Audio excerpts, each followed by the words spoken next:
Hello everyone! Magandang hapon sa lahat. Ngayong araw na to, magluluto tayo ng ampalaya with egg. Nagisa na pala natin yung bawang, sibuyas at kamatis.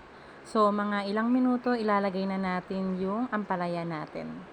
Igisa lang natin ng konti yung kamatis. So, kapag medyo luto na siya, pwede na nating i-add yung ampalaya, guys. Ayan, luto na siya, guys. Kaya pwede na nating ihalo yung ampalaya. Siyempre sa ampalaya, kailangan light brown lang dapat siya. Hindi siya overcooked or dark brown kasi maging mapait yung lasa. And later on, ipapakita ko sa inyo yung sikreto ko kung bakit nawawala yung pait ng ampalaya natin. Sa akin, okay lang sana siya. Kaso dahil may mga bata tayo, kailangan lagyan ng mahika yung lulutuin natin. At ito na nga, papahinain muna natin yung apoy ng niluluto natin since kailangan nating magligpit ng mga hinugasan nating pinggan kanina. Ayan, medyo paluto na siya guys, kaso mukhang medyo nasunog atin niluluto natin. Kaya maglalagay tayo ng mantika. And yung mantika na gagamitin natin is yung nagamit na mantika sa pinangluto ng fried chicken kahapon. Syempre para hindi sayang guys, usually pwede naman tayong gumamit ng mga gamit ng mantika. At least hanggang 2 beses dapat natin siya ginagamit.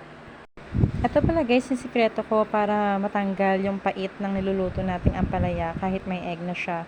And syempre, laging ang brand ko pagdating sa oyster sauce ay Mamasitas. Baka naman, uy! Sa paglalagay ng Mamasitas guys, nasa inyo na yon kung gano'ng karami. Ako kasi, tansyado ko kung gano'ng karaming nilalagay ko. Hindi sobrang tamis, laging swak lang lagi sa lasa ng pambata. And yes, dahil luto na siya, maglalagay na tayo ng egg. Anyways, 3 medium eggs pala yung nilagay natin guys. Hindi ako mahilig gumamit ng large egg since medyo pricey siya. Doon tayo sa laging swak sa bulsa natin. Maglalagay na tayo ng panlasa guys. Syempre, laging magic sarap. Baka naman, uy.